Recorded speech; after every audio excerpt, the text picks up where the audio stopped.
Hey guys, it's Alex coming at you from Southern California. Gonna give myself about 12 minutes or so to get through this 2021 vinyl tag. We'll do number one, 2020 Discovery. This is a record I bought from Stunty over at Stun Rock Confusion.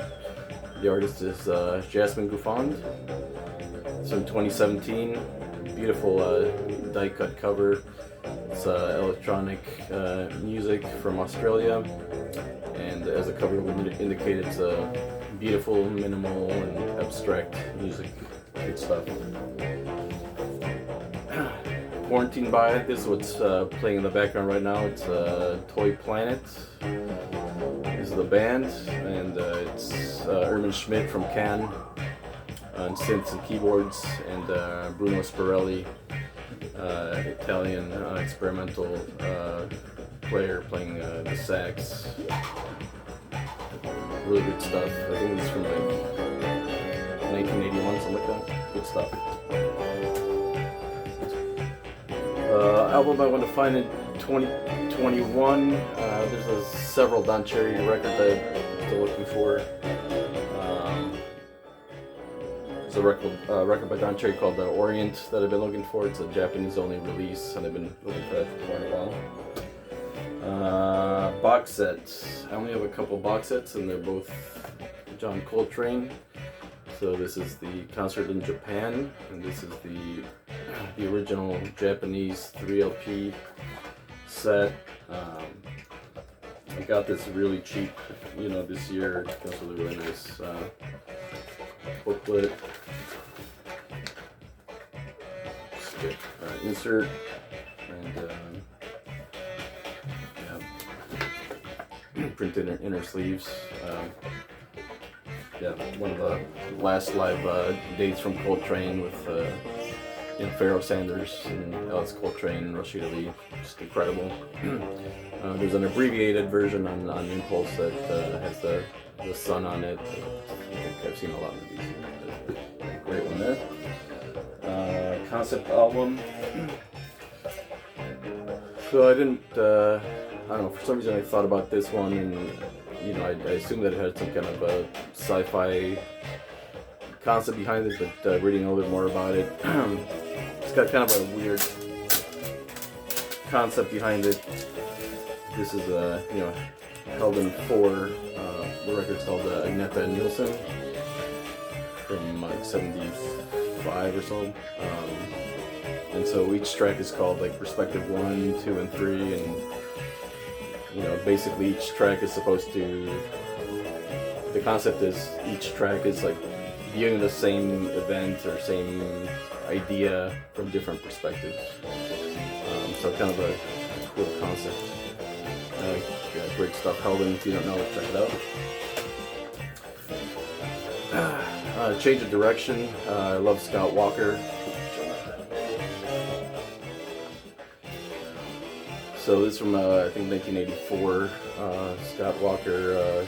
It's called Climate of Hunter, and this is basically his late 60s, early 70s stuff. Obviously very orchestrated, sort of still not quite a crooner, but heading towards darker places. And then this record is definitely the beginning of what will become some seriously great releases that are a lot more in the avant-garde, experimental style. Just sparse, beautiful, really great record. Scott Walker. Promo, white label promo. One of my favorite releases on ECM, Marion Brown's Afternoon of Georgia Fawn. So really happy to have that one. I don't see a lot of white label promo ECMs. So that's one. Compilation. It's pretty cool. It's jazz label ESP-Disk. Check out the art cover on that. It's really amazing. There's a couple different variations of the color, but so this is just like a late 60s compilation of all the stuff on the label. It's mostly jazz on the label, as most of you guys know. You know, things by Sonny Murray, Burton Green, Pharoah Sanders, Noah Howard, Milford Graves, Albert Eiler. But they also put out, I think, you know, a lot of folks in the psych and rock world know ESP from putting out the Fugs releases. And so there's a track here from the Fugs, as well as Pearl's Before Swine. So yeah, really, really beautiful comp here. They're really cheap too, if you're at all curious about the label. Album that tells a story. So it doesn't look like much, but yeah, a few years ago I was in a small beach town called Morro Bay here in California, north of here, and you know, I was very surprised that they even had you know, a record shop in town. It was just like a converted little beach house that, you know, a guy had, you know, just filled with records, and you know, I was there for a couple hours, couldn't find anything. It was really just a lot of junk. And then I kind of randomly pulled, you know, this one with this kind of weird textured generic cover, and I think there was like a label on it saying something like Ornette Coleman or something like that. It's not Ornette Coleman, and you basically have to look at you know, the inner groove here. So it's ESP-1010, which is Albert Eiler's Bells record. You know, definitely like one of the earliest you know, colored vinyl releases in my collection for sure. And I don't know, you know, before 1966 how many people were doing colored vinyl, but yeah, ESP-Disk was a great label, and definitely doing a lot of weird things back in the 60s. And it's actually a one-sided record as well. So I put, you know, had the guy put the record on. I recognized it pretty quickly, and I got a good deal on it. But yeah, kind of a great find to pull, to kind of rescue out of a, you know, very unlikely spot.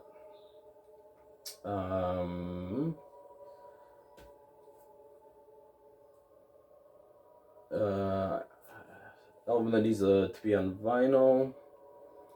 So, you know, I started buying cassettes this year, which I don't know if I regret yet, but I did pick up some really cool ones, like this one by this artist Lauren Nerl. It's called Alchemy. It's really cool. This guy, I guess, studied gamelan music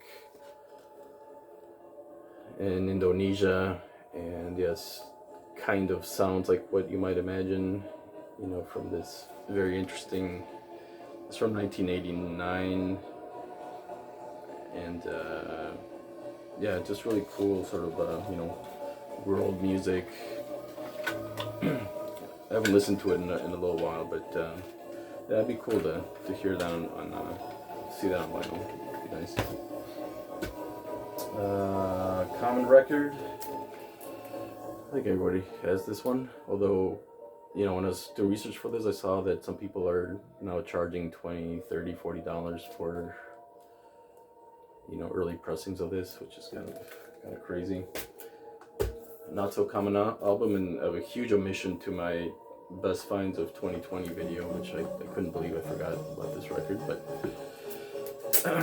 so this was the only self-released record from, you know, Alice Coltrane, and so it's mostly Alice Coltrane compositions with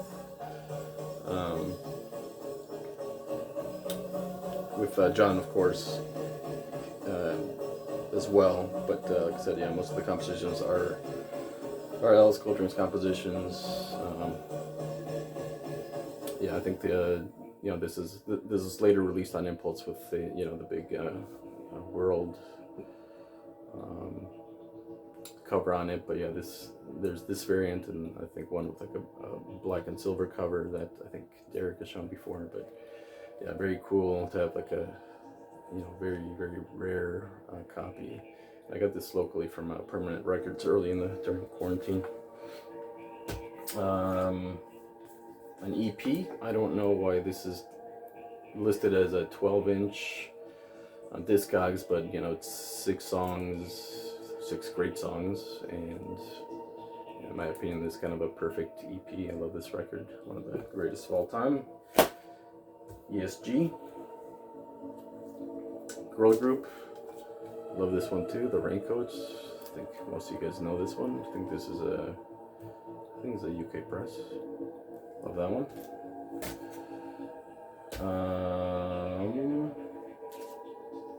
Album Cover Your Love. I have so many. I just grabbed this one because I had pulled it out.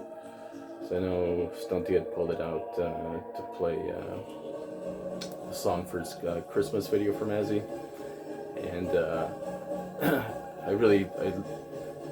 I'm interested when my kids, are fascinated by album covers, and this is one that my son was kind of really fascinated by. Of course, it's sort of a play on the Beach Boys, Pet Sounds cover with, in a way, and it's this sort of really tripped out psychedelic version of that, and yeah, it really is a beautiful cover.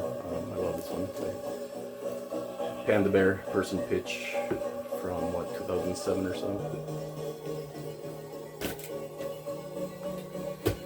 I listen to the most. It's really hard because my listening habits have really changed over the last 15 years, and I'm always moving, always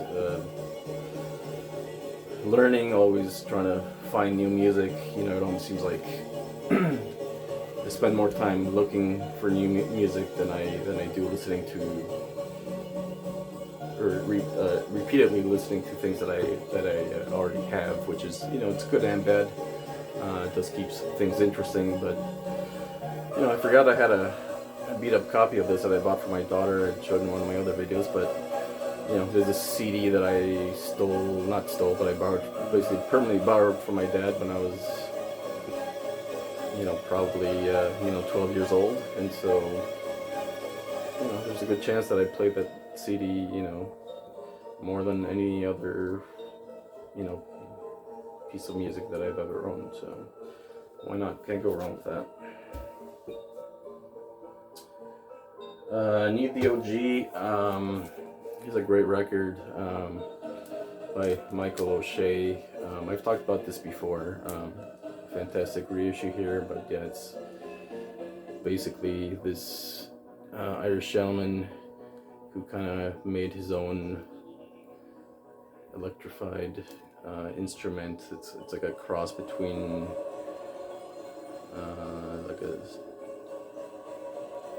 it's called the Black Hole Space Echo Box. So yeah, it's a fantastic sort of folk electronic experimental record. Would love to find an OG of that. Last record I bought, this one came in very recently in the mail. This is Jean Pichet, a Canadian electronic artist with heliograms. There he is there. Really, really top-notch ambient music. This is from not sure, maybe 1985 or so. Really striking cover as well. Highly recommend that.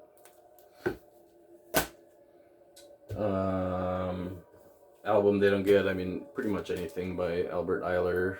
I think he is definitely one of the least understood, jazz artists of, those who was, basically came up with, John Coltrane, who he's a little bit younger than him, but not that much, and came up with a lot of the great players of the time. He recorded many records in the 60s and 70s, but I think to this day,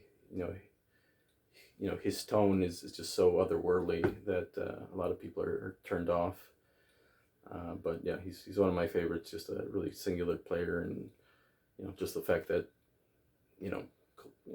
Coltrane has been said to have envied Eiler's playing style and stuff like that. It should tell you quite a bit about his talent. Punk record. I think I showed this one before. Just a beautiful in the shrink copy of the Slits. Just an absolute classic. reissue. I played a little bit of this on one of my streams, talked about a little bit Mr. Yoshimura with Green, just one of the great masterpieces of Japanese ambient music. Originals have been impossible to find anywhere. This was finally reissued in 2020. Really, really nice pressing. It's on Light in the Attic, and it's colored green vinyl. It sounds really good. So yeah, that's it. That's my 2021 vinyl tag. Hope everybody is well, and take care, guys.